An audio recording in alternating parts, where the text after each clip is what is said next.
Di tengah pesatnya perkembangan teknologi kecerdasan buatan atau artificial intelligence, dunia kini sedang menghadapi transformasi yang besar-besaran yang tentunya mempengaruhi cara kita bekerja, belajar, dan juga hidup sehari-hari.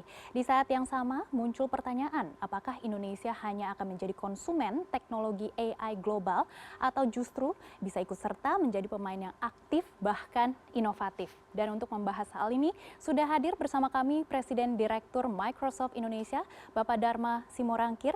Terima kasih Pak Dharma sudah hadir di studio kami. Pak Dharma, langsung saja kita ke tema utama kami hari ini, Pak. Banyak yang mengatakan bahwa talenta AI Indonesia ini masih tertinggal ya karena kurangnya investasi di pendidikan dan juga infrastruktur teknologi.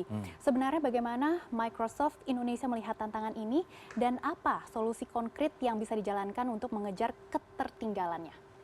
Ya baik, sebenarnya kalau kita lihat dalam 2 tahun terakhir ini di mana era transformasi AI terjadi ya di seluruh dunia.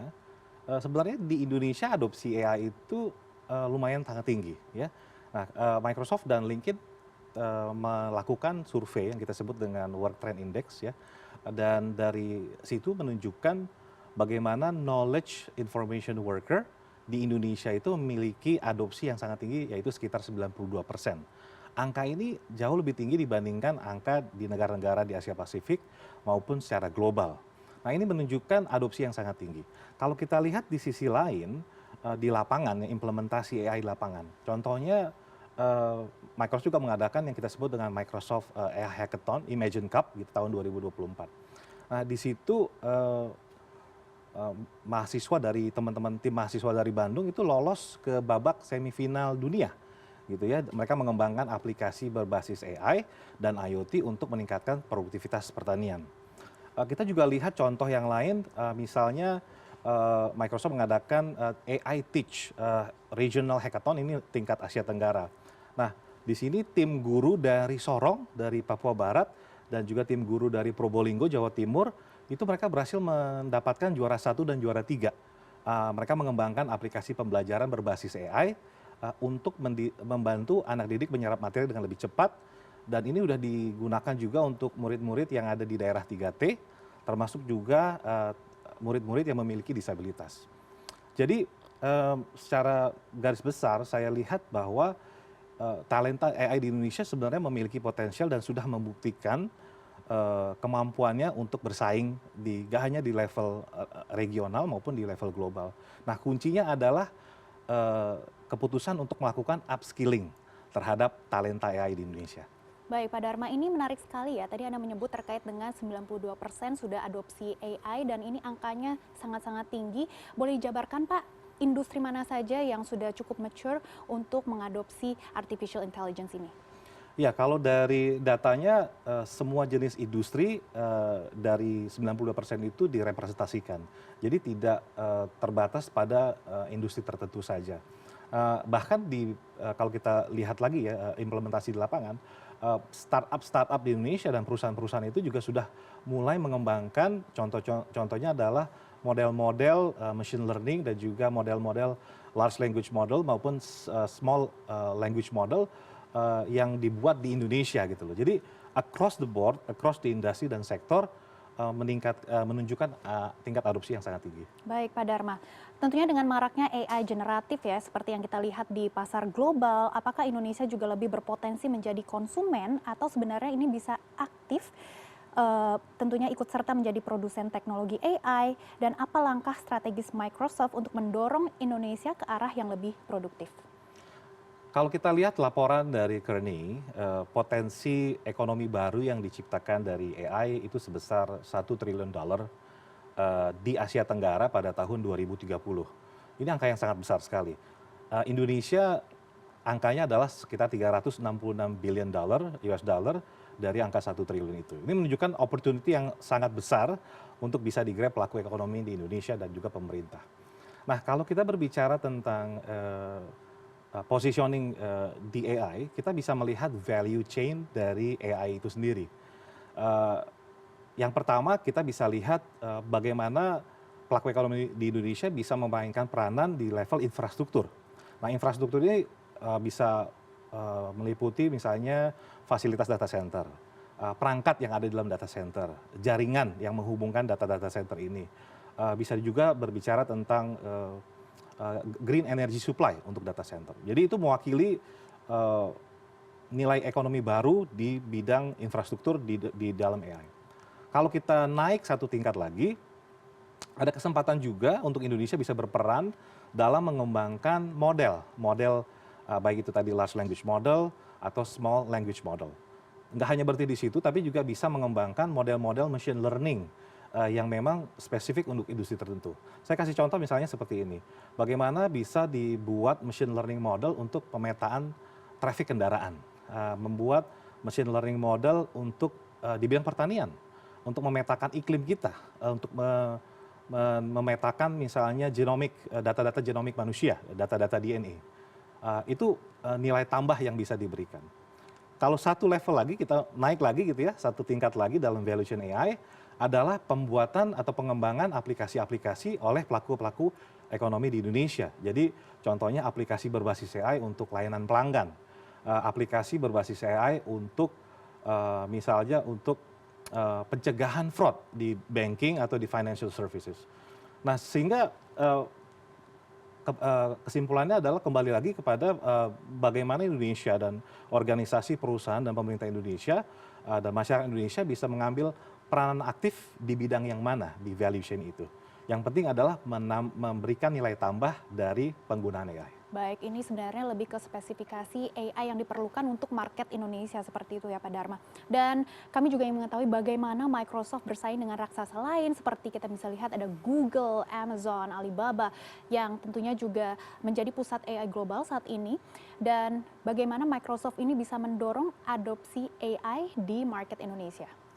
Ya, Microsoft berkomitmen di mana di negara kami beroperasi untuk membantu mengempower every person and organization on that country ya to achieve more. Sehingga konsep memberdayakan Indonesia itu kami wujudkan dengan dua hal komitmen utama kami. Yang pertama adalah membangun infrastruktur digital untuk AI itu sendiri dan untuk kebutuhan cloud dan digitalisasi. Kami akan on track untuk mengembangkan, untuk melaunch Microsoft Indonesia Central Region pada kuartal 2 tahun 2025 ini. Yang kedua juga kita juga memiliki komitmen untuk Indonesia untuk mengembangkan talenta-talenta AI di Indonesia. Bersama dengan Kementerian Komdigi, kami dan juga bersama saat ini kita sudah memiliki 21 partner ekosistem, baik itu dari sisi komunitas, dari sisi universitas ya dan pemerintah untuk bisa membuat training dan skilling untuk 1 juta talenta AI di Indonesia. Dan kita tidak hanya berbicara tentang individu yang memiliki background di computer science atau di IT, tapi semua jenis profesi, semua golongan, dan di semua geografis Indonesia. Baik, talenta ataupun SDM ini sangat penting ya, apalagi untuk mendorong artificial intelligence ini bisa diadopsi di pasar dan juga market. Pak Dharma, kita juga melihat regulasi data dan juga privasi di Indonesia masih sering dianggap lemah begitu ya Pak Dharma, dibandingkan standar global atau internasional. Bagaimana sebenarnya Microsoft menilai dampaknya terhadap pengembangan AI di Indonesia dan apakah ada kolaborasi dengan pemerintah untuk memperbaiki hal ini ataupun masukan untuk pemerintah? Ya, Microsoft memiliki pandangan bahwa pengembangan AI dan penggunaan AI memang harus diregulasi di setiap negara yang memang berlaku. Kami mengapresiasi pemerintah Indonesia yang sudah lebih dahulu mengeluarkan surat edaran tentang penggunaan etika AI dan kami tunggu juga peraturan definitif berikutnya dan juga tidak terlepas juga dengan diluncurkannya Undang-Undang Perlindungan Data Pribadi. Dua pilar ini menjadi sangat penting untuk menopang keberlangsungan dari pertambahan nilai baru yang dihasilkan dari teknologi AI. Yang pertama adalah bagaimana kita bisa membuat terobosan-terobosan baru ya secara teknologi dari sisi AI, tetapi di saat yang bersama menjaga risiko dari dampak yang bisa ditimbulkan dari penggunaan itu secara bertanggung jawab sehingga bisa memberikan manfaat sebesar-besarnya untuk bangsa. Baik, Pak Dharma, tentunya tadi Anda juga sudah menyebut terkait dengan resiko begitu ya. Nah, sebagian pihak juga khawatir bahwa adopsi AI ini akan memperlebar kesenjangan ekonomi, terutama di Indonesia yang masih bergulat dengan ketimpangan digital. Apa sebenarnya tanggapan Microsoft terhadap kekhawatiran ini dan bagaimana AI bisa inklusif untuk semua lapisan masyarakat? Salah satu fitur yang sangat menarik dari yang kita sebut sekarang adalah generative AI adalah aksesibilitasnya yang sangat mudah. Karena kita bisa berinteraksi, kita bisa menggunakan teknologi AI tanpa kita perlu tahu coding. Kita bisa memberikan instruksi dalam bahasa sehari-hari gitu ya. Bahkan kalau di Indonesia ini dengan berbagai macam bahasa daerah itu sudah ada, sudah tersedia untuk bisa mengakses teknologi generative AI. Fitur yang kedua yang juga menarik dari teknologi generative AI adalah kreativitas yang dibantu ketika kita melakukan proses ideation. Bagaimana pelaku dunia kreatif, ekonomi kreatif itu bisa dibantu oleh AI untuk mendapatkan first draft. Tentunya nanti mereka yang akan mengambil keputusan tentang bagaimana konten akhirnya. Nah, yang ketiga juga bagaimana dengan AI data yang sangat besar itu bisa diproses, bisa dianalisa dalam waktu yang relatif singkat dan bisa dilakukan untuk mengambil keputusan.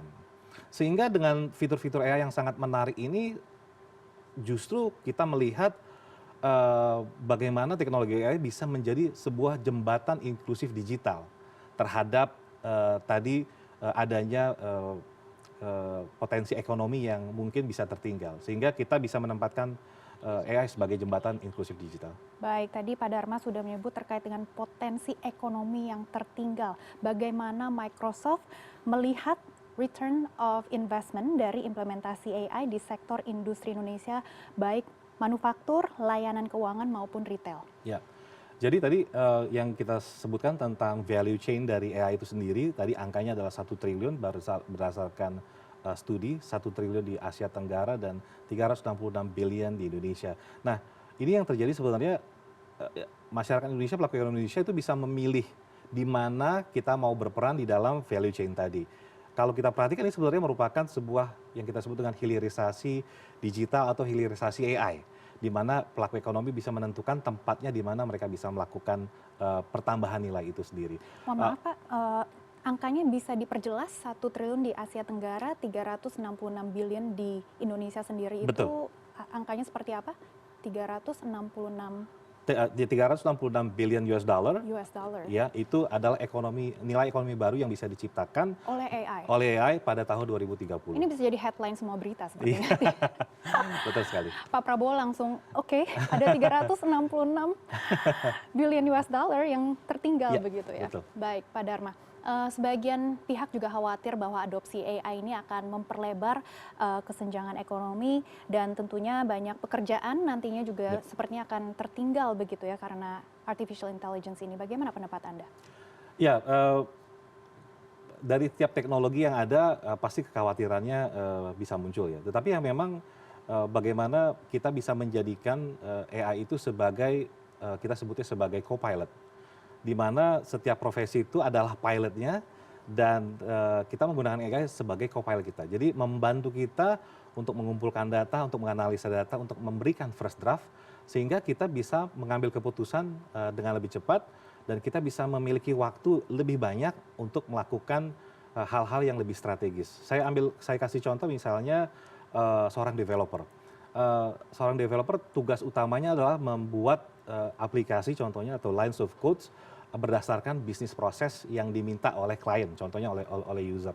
Nah, dengan menggunakan AI sebagai co-developernya dia, membantu dia melakukan pengembangan code gitu ya, waktu yang dihemat oleh developer ini untuk melakukan tugasnya jauh lebih cepat. Kalau dia bisa mengembangkan aplikasi dengan lebih cepat, aplikasi itu bisa diluncurkan dengan lebih cepat. Kalau bisa diluncurkan dengan lebih cepat, sehingga bisnis proses atau bisnis outcome bisa dicapai dengan cepat. Sehingga kita melihat bahwa memang akan ada shift terhadap peran dari role masing-masing, tetapi itu hanya akan diperkuat oleh AI. Dan tentunya harus memperkuat juga SDM juga talenta kita di Indonesia supaya ini di-upskill ya semuanya. Karena memang kalau misalnya pekerjaannya sudah ada AI, mungkin teknologi ini akan membantu nanti ke depannya ekonomi juga bisa berjalan lebih cepat. Pak Dharma, kita juga melihat Indonesia sebenarnya memiliki kekayaan data yang luar biasa ya. Betul. Kita melihat populasi kita ini terbesar keempat di dunia dan budaya yang beragam, namun seringkali data ini tidak terstruktur atau tidak dimanfaatkan optimal. Tadi Anda sudah menyebut 366 billion US dollar ini ya, supaya ini bisa jadi kekayaan Indonesia juga. Bagaimana Microsoft membantu perusahaan lokal mengubah harta karun ini menjadi nilai yang sangat kompetitif di industri AI. Ya. Eh, Beberapa kunci untuk keberhasilan dalam pengembangan AI. Yang pertama adalah tadi talenta, ya kita semua sangat setuju. Kita perlu mengembangkan talenta. Yang kedua adalah infrastruktur digital, dan yang ketiga sebenarnya adalah data. Data adalah bahan baku utama untuk AI. Untuk bisa mengembangkan model AI yang tepat, yang memang bisa digunakan untuk industri atau bisnis proses tertentu, dibutuhkan jumlah data yang sangat luar biasa dan juga berkualitas. Indonesia sendiri dengan jumlah populasi yang sangat besar, dengan jumlah geografi yang sangat luas, geografi yang sangat besar, dan dengan kekayaan alam dan kekayaan budaya yang sangat besar, itu berbanding lurus jumlah datanya dengan hal-hal tersebut tadi yang saya sampaikan. Nah, pertanyaan sekarang adalah bagaimana kita bisa mengolah data-data tersebut menjadi yang tadi disebut sebagai harta karun gitu ya. Nah, ini menjadi penting. Saya kasih contoh, dengan AI itu, data ini bisa kita analisa, kita bisa olah untuk menghasilkan insight-insight yang kita bisa ngambil keputusan dengan cepat. Kita lihat misalnya bagaimana misalnya perusahaan telekomunikasi. Kalau perusahaan telekomunikasi, mereka bisa memberikan layanan beyond data services, di mana mereka bisa menentukan layanan apa yang perlu diberikan kepada pelanggan tertentu, masing-masing pelanggan berdasarkan historical usage dia, apakah aplikasi, apakah jenis layanan entertainment digital dan yang lain-lain. Dan dia bisa memberikan itu sebagai sebuah paket yang hyper personalized untuk orang itu sendiri. Dan dia bisa memberikan tawaran itu secara near real time atau real time ke pelanggan-pelanggannya, sehingga ini tidak mungkin bisa dilakukan atau ditiru oleh kompetitor dengan sangat mudah. Kita kasih contoh yang lain. Jadi misalnya perusahaan farmasi lokal. Nah, bagaimana perusahaan farmasi lokal misalnya menggunakan tadi the power of data, contohnya data dari genomic data, kemudian biomark data, dan juga rekam medis dari pasien-pasien. Untuk bisa mengembangkan kembali lagi misalnya personalized medicine. Apakah itu untuk mendeteksi penyakit atau kondisi tertentu, atau mengembangkan treatment, baik itu obat maupun terapi. Kita melihat ini caranya bagaimana Indonesia, perusahaan di Indonesia, pelaku Indonesia bisa menggunakan tadi the power of data, dikombin dengan talenta dan juga dengan AI untuk bisa menghasilkan nilai tambah baru untuk mencapai potensi ekonomi tadi. Dan ini machine learning AI-nya hanya ada di Indonesia karena memang unik untuk pasar market Indonesia tersendiri, begitu ya Pak Dharma. Betul. Dan apa sebenarnya peran Microsoft dalam memastikan Indonesia tidak hanya jadi penonton ataupun konsumen? Ini terakhir Pak Dharma, silakan. Ya, baik. Kita memastikan bahwa dua komitmen Microsoft, yang pertama adalah menghadirkan infrastruktur digital untuk dilakukan pengembangan. Kita percaya dengan kita akan segera meluncurkan Microsoft Indonesia Central Region, Hyperscaler Data Center pada kuartal 2 tahun 2025. Ini akan menjadi katalis terhadap inovasi lokal di Indonesia, buatan orang Indonesia, buatan manusia-manusia Indonesia, talenta Indonesia untuk menghasilkan aplikasi, model, dan juga layanan-layanan yang berbasis AI. Yang kedua, kami dan Komdigi tadi sudah menyampaikan memberikan komitmen untuk melakukan pelatihan untuk 1 juta talenta AI di Indonesia melalui program kami yang kita sebut dengan Elevate Indonesia. Sehingga orang Indonesia tidak hanya menjadi pengguna AI, tetapi bisa membangun Indonesia dengan AI. Baik, kami akan terus memantau perkembangan AI dari Microsoft Indonesia dan tentunya juga kontribusinya untuk Indonesia. Terima kasih Pak Dharma sudah bergabung bersama kami di CNN Indonesia Business. Terima kasih.